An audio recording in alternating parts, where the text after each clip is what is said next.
बिस्मिल्लाहिर्रहमानिर्रहीम। फ़हीम महबूब आपसे मुखातब है। आज का जो हमारा टॉपिक है इसमें सिंगल सेल टैक्स रिटर्न का जो पोर्टल है उस हवाले से इंफॉर्मेशन है कि कब हमने सिंगल सेल टैक्स रिटर्न के ऊपर जो नया पोर्टल है उसके ऊपर रिटर्न फ़ाइल करनी है और किस तरीके से उसको फ़ाइल करना है। तो ये आपके सामने मैंने आयरस का होम पेज ओपन किया है। तो इस पे इनवॉइस मैनेजमेंट के नाम पे लास्ट मैंने एक जो लेक्चर अपलोड किया था उसमें हमने ये डिस्कस किया था। उसमें हमने कुछ जो लाइव डेमोन्स्ट्रेशन थी FBR की तरफ से उसके जो लाइव स्क्रीनशॉट्स है वो मैंने आपको शेयर किए थे। वीडियो मैंने शेयर नहीं की थी बिकॉज ऑफ कॉपीराइट। तो अभी FBR ने जो इनवॉइस मैनेजमेंट सिस्टम का जो पोर्टल है वो रिटर्न के ऊपर अपडेट कर दिया है। तो ये आपके सामने मैंने आयरस ओपन किया है। तो इस पे आपने इनवॉइस मैनेजमेंट पे क्लिक करना है और उसके बाद सेल लेजर पे आप आएंगे।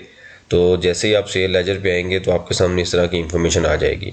तो ये एक चीज़ मैं क्लियर कर दूं कि अभी आपके ज़हन में ये कन्फ्यूजन आ सकती है कि हमने ये रिटर्न कब से फ़ाइल करनी है। तो ये रिटर्न दिसंबर से स्टार्ट होगी, वो कैसे पता चलेगा वो भी मैं अभी आपको अपडेट करता हूँ कि किस तरीके से पता चला है। तो नवंबर की जो रिटर्न है वो जैसे ट्रेडिशनल हम FBR की वेबसाइट पे फ़ाइल करते हैं उसी तरीके से हमने फ़ाइल करनी है।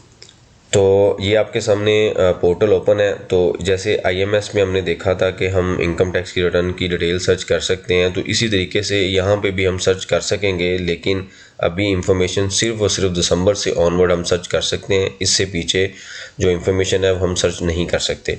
मेरा थोड़ा सा गला ख़राब है, तबीयत अपसेट है, हो सकता है सांस का इशू आपको आ रहा हो, तो इसलिए मैं थोड़ा सा वीक भी बोल रहा हूँ। अच्छा, तो इसमें वापस अगर हम इसी चीज़ को डिस्कस करें तो ये आपके सामने पोर्टल है और इसमें अगर डिटेल आपके अगर देखें तो हम सर्च अगर करना चाहें तो हम कोई भी अगर डेट मेंशन करते हैं, फॉर एग्जांपल हम यहाँ पे मेंशन करते हैं अक्टूबर की डेट, तो अक्टूबर का डाटा फॉर एग्जांपल हम सर्च करते हैं कि जी रिटर्न फाइल है, तो यहाँ पे आप सर्च करेंगे आपके सामने कोई भी इंफॉर्मेशन नहीं आएगी।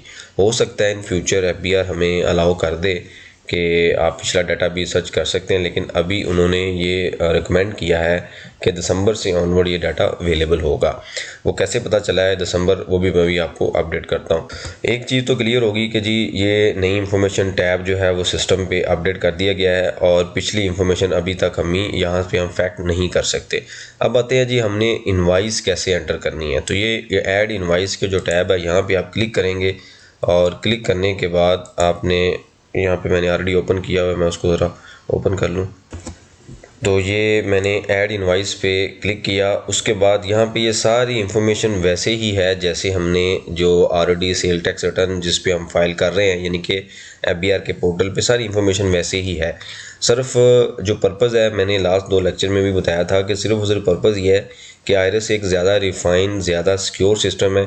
जैसे आपको पता है कि पिछले दिनों FBR का कुछ डाटा हैक हो गया था, तो अब इसीलिए सिस्टम को बेहतर करने के लिए डिफरेंट तरीके से डिफरेंट आइडिया यूज़ किए जा रहे हैं ताकि ज़्यादा से ज़्यादा इंफॉर्मेशन सिक्योर हो, ज़्यादा से ज़्यादा डाटा अवेलेबल हो, टैक्स पेयर सही रिटर्न फाइल कर सकें और जो उनको रिक्वायर इंफॉर्मेशन है वो उनको सही तरीके से मिले। इससे पहले आपको पता है कि रिटर्न के अंदर उन्होंने काफ़ी चेंजिंग्स की कि जी अगर आप रिटर्न में कोई डाटा मिसिंग करेंगे तो आपकी जो रिटर्न है एक्सेप्ट नहीं होगी सेल टैक्स की, लेकिन उसके बावजूद भी वो रिटर्न का डाटा सही फाइल नहीं हो पाया। तो इसीलिए आयरस के ऊपर उन्होंने जहाँ पे आप देखें तो ये रेड कलर के जो स्टार आ रहा है, इसका मतलब ये है कि ये जो बॉक्स हैं ये हमने फिल करने ही करने हैं। तो अगर हम नहीं करेंगे तो रिटर्न फाइल नहीं होगी। तो ये आपके सामने इनवाइस की डिटेल आई। तो यहाँ पे एक परचेज इनवाइस का टैब है और एक सेल इनवाइस का टैब है। तो हम अज्यूम करते हैं कि हम यहाँ पे इस एग्जांपल में सेल इनवाइस एंटर करेंगे। तो सिस्टम ये लाइव है, अगर मैं आपके नाम पे let's say cell invoice show करूँगा तो आपके लॉगिन पे वैसे ही शो होगा। अभी मैं आपको दिखाऊंगा भी कि बल्कि नहीं, अभी इसके दूसरे बार लेक्चर के बाद उसकी एग्जांपल हम स्टडी करेंगे। तो ये चूँकि लंबा लेक्चर हो जाएगा इस वजह यहाँ पे सिर्फ और सिर्फ हम सेल इनवाइस देखेंगे। अच्छा, उसके बाद आ जाता है बायर रजिस्ट्रेशन नंबर। यहाँ पे लेट्स से मैं अपना ID कार्ड नंबर लिखता हूँ और ये मैंने एंटर किया। तो जैसे ही मैंने एंटर किया तो ये उसने नाम फैक्ट किया और उसने कहा जी ये बायर अनरजिस्टर्ड है। उसके बाद हम क्या करते हैं, जैसे वहाँ पे सेल इनवाइस सेलेक्ट करते थे या डेबिट नोट है क्रेडिट नोट है, तो हमने क्या किया सेल इनवाइस सेलेक्ट की। अच्छा, इस पे एक इस इंफॉर्मेशन की ब्यूटी ये भी है कि सेल टैक्स रिटर्न का जो फॉर्म तो बड़ा कम्प्लेक्स था, वहाँ पे नेक्स्ट आई में जाके आप डेबिट या क्रेडिट नोट एंटर करें, नेक्स्ट सी में जाके आप return enter cell invoice enter करें, नेक्स्ट ए में जाके परचेज एंटर करें। तो अब यहाँ पे इंफॉर्मेशन जो है वो एक ही पेज पे हमें दे दी गई है। तो यहाँ पे हम क्या करेंगे, सेल इनवाइस को सिलेक्ट करेंगे, उसके बाद यहाँ पे नंबर लिखेंगे। तो फॉर एग्जांपल नंबर है 1234, ये इनवाइस नंबर है। इनवाइस डेट लिखेंगे। अब जो इन्फॉर्मेशन थी कि जी ये कब से हमने स्टार्ट करना है, तो ये देखें ये उसने इन्फॉर्मेशन हमें सिर्फ दिसंबर की दी है। अगर आप मंथ पे क्लिक करेंगे तो सिर्फ और सिर्फ उसने दिसंबर का मंथ और 2021 दिया है। इसका मतलब ये क्लियर है कि ये रिटर्न नवंबर की रिटर्न हम इस पे फाइल नहीं करेंगे। तो यहाँ पे मैंने क्या किया, यकम की डेट सेलेक्ट की, यानी कि 1 दिसंबर लिया।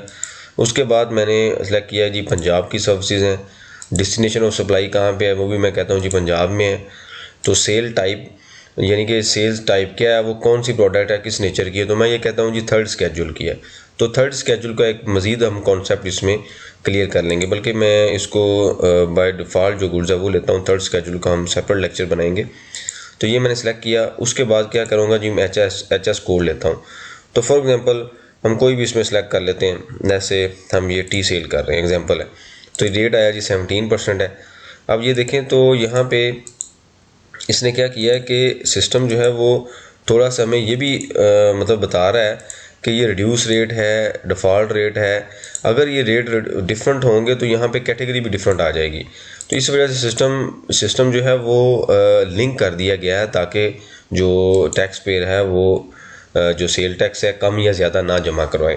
तो ये भी इस सिस्टम की एक अच्छी ब्यूटी है कि इसमें हमें उसने फैसिलिटी दी है कि हमें पता चल जाएगा कि ये जो प्रोडक्ट है, ये एचएस जो कोड है, ये इस पे कितना जीएसटी है, कितना टैक्स, हम यहाँ से भी देख सकते हैं। अगर किसी को नहीं भी पता तो यहाँ से आगे हम चेक कर सकते हैं। तो अभी ये कितना सिस्टम ऑथेंटिक है इसके ऊपर मैं कोई बात नहीं कर रहा कि ये सही बताएगा कि नहीं बताएगा, लेकिन इसने हमें फैसिलिटी दी है कि ये हम यहाँ से चेक कर सकते हैं। अच्छा, उसके बाद आता है यूनिट ऑफ मेजरमेंट। तो क्या है जी, अगर वेजिटेबल है तो ये हम क्या कहते हैं जी, केजी में। तो फॉर एग्जांपल ये केजी है, ठीक है। उसके बाद क्वांटिटी कितनी है जी इसकी, फॉर एग्जांपल ये हम लिखते हैं जी 10 है, ठीक है। उसके बाद वैल्यू ऑफ सेल टैक्स हम लिखते हैं जी 1 लाख है, ठीक है। और उसके बाद इसने क्या किया, 17,000 जीएसटी कैलकुलेट कर दिया है।